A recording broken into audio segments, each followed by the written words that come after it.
Tanah memiliki peran penting untuk menunjang kehidupan flora dan fauna bahkan manusia di bumi.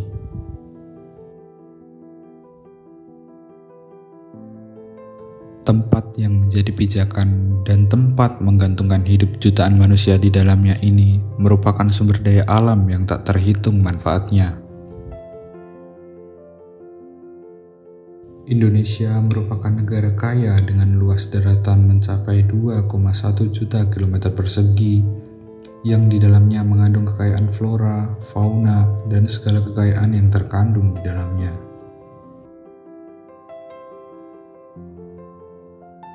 Kekayaan tanah yang tersedia sebagai lahan untuk manusia melakukan kegiatan demi mencukupi kebutuhannya tersebut merupakan anugerah besar yang diberikan Tuhan atas adanya tanah di Indonesia.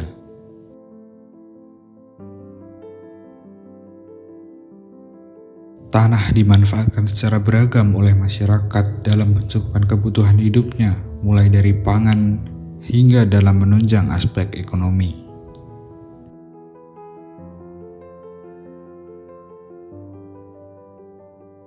Pemanfaatan atas tanah tersebut sangat beragam, mulai dari pertanian, perkebunan, peternakan, lahan industri, tempat tinggal, dan sebagai tempat berkembangnya budaya dan adat istiadat bagi masyarakat.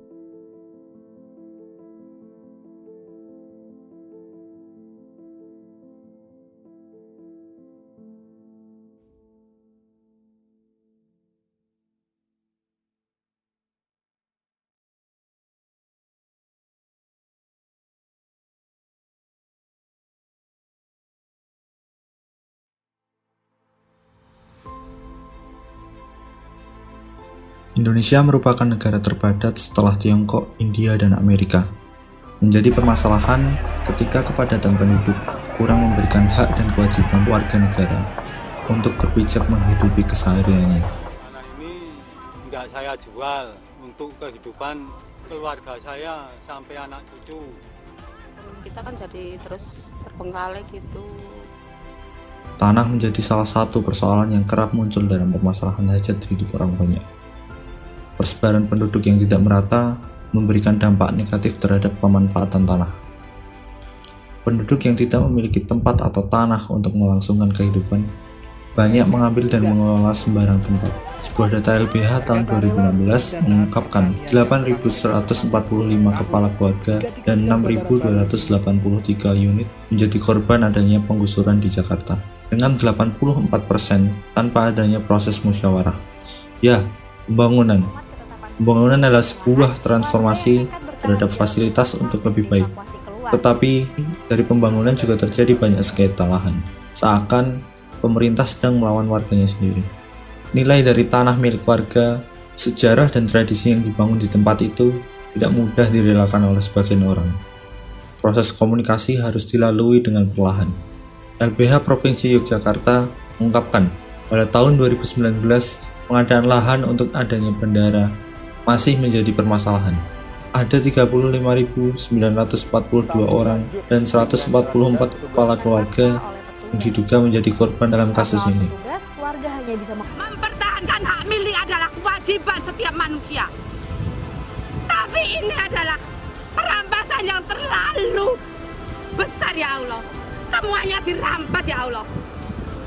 Ayo lawan satu kalau berani, ya Allah. Kamu adalah pengecut semuanya.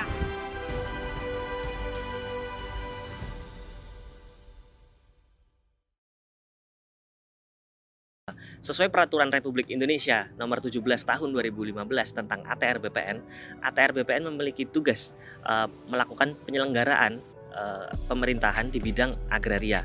Beberapa fungsinya ialah perumusan, penetapan, dan pelaksanaan kebijakan di bidang tata ruang, kemudian koordinasi pelaksanaan tugas, pembinaan dan pemberian dukungan administrasi, kemudian pengelolaan barang atau kekayaan milik negara, dan berikutnya pengawasan atas tugas di lingkungan Kementerian Agraria di bidang tata ruang, dan pelaksanaan bimbingan teknis kepada dan supervisi pelaksanaan urusan Kementerian Agraria, serta pelaksanaan dukungan yang bersifat substantif kepada seluruh organisasi di lingkungan Kementerian Agraria.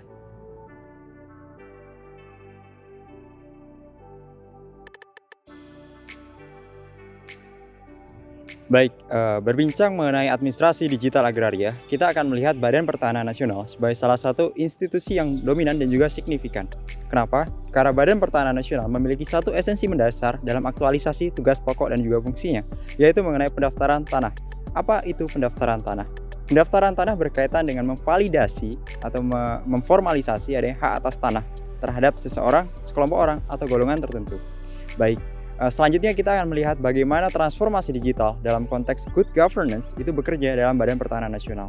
Baik, melangkah pada layanan elektronik dalam institusi Badan Pertanahan Nasional, kita akan menemukan 4 layanan elektronik yang bisa dijangkau oleh PPAT, jasa keuangan, dan juga masyarakat secara luas secara beneficial ownership.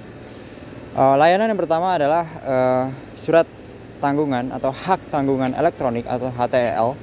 Yang kedua berkaitan dengan pengecekan sertifikat elektronik, dan yang ketiga berkaitan dengan surat keterangan pendaftaran tanah, dan yang keempat berkaitan dengan zona nilai tanah. Mulai dalam hal yang pertama, yaitu adalah layanan hak tanggungan elektronik. Hak tanggungan elektronik adalah bentuk jaminan terhadap pelunasan utang yang bisa dibebankan kepada hak atas tanah. Oleh karena itu, setiap orang yang memiliki hak atas tanah tertentu dapat menjadikan itu sebagai jaminan dalam membantu mereka untuk melunaskan hutang-hutangnya. Sehingga kreditur di sini akan mendapatkan prioritas dari kreditur yang lain. Melangkah pada layanan elektronik yang kedua berkaitan dengan surat keterangan pendaftaran tanah. Hal ini menjadi salah satu instrumen yang paling menarik dan paling membantu untuk melihat bagaimana mekanisme proses pendaftaran tanah itu dimudahkan. Sehingga setiap orang dapat mengakses hak atas tanah mereka dengan lebih mudah, dan juga semua dapat dilakukan secara online atau berbasis digital. Selanjutnya berkaitan dengan pengecekan sertifikat tanah. Bagaimana adalah proses dan mekanisme untuk memvalidasi status kepemilikan tanah berdasarkan evidence base yang jelas. Sehingga dengan adanya layanan ini, setiap masyarakat, setiap personal dapat lebih mudah untuk memastikan validasi, formalisasi hak atas tanah yang mereka miliki. Selanjutnya, zona nilai tanah. Zona nilai tanah berkaitan dengan upaya mengklasifikasikan dan juga mengelompokkan tanah berdasarkan harga pasar dan juga harga biaya. Tujuannya apa? Dengan adanya pengelompokan ini, masyarakat bisa untuk memiliki preferensi dalam menetapkan harga transaksi tanah, atau sebagai preferensi untuk inventory, penetapan aset publik, dan juga NJOB atau nilai terkait dengan nilai jual objek pajak. Keseluruhan itu merupakan rangkaian pelayanan berbasis elektronik yang disediakan oleh Badan Pertanahan Nasional. Dengan adanya keseluruhan hal itu yang akan nantinya terintegrasi dalam satu sertifikat elektronik. Sertifikat elektronik adalah salah satu output yang ditawarkan oleh BPN sebagai satu keunggulan yang sebelumnya belum pernah dihadirkan. Sertifikat elektronik ini nantinya memiliki 2 aspek fundamental yang sangat strategis. Yang pertama adalah aspek prudensi keberlanjutan, dan juga yang kedua berkaitan dengan aspek interest. Kita bisa membedah aspek prudensi dalam beberapa manfaat yang dihadirkan. Yang pertama adalah kepastian hukum. Dengan adanya legalisasi sertifikat berbasis digital, kepastian hukum akan semakin terjamin. Selain itu, dapat mengantisipasi segala tindakan atau segala upaya untuk memanipulasi atau menduplikasi bukti hak atas tanah itu sendiri. Dan selanjutnya bisa mereduksi kemungkinan adanya permasalahan misinformasi. Selanjutnya, aspek yang kedua berkaitan dengan interest. Hal utama ketika transaksi administrasi digital agraria itu bisa berlangsung melalui sertifikat elektronik adalah akan meningkatkan yang namanya registering property. Hal ini akan menjadi suatu langkah yang baik karena setiap masyarakat, setiap orang akan mencoba untuk mendata setiap aset yang dia miliki. Dengan hal itu, negara dapat lebih mengetahui total sumber daya yang bisa dimanfaatkan. Akhirnya, adanya peningkatan terhadap ease of doing business index, di mana angka kemudahan berupaya atau berwirausaha di Indonesia berinvestasi itu akan meningkat. Hal itu akan menjadi suatu tatanan yang baik dalam sistem tata kelola agraria di masa yang akan datang.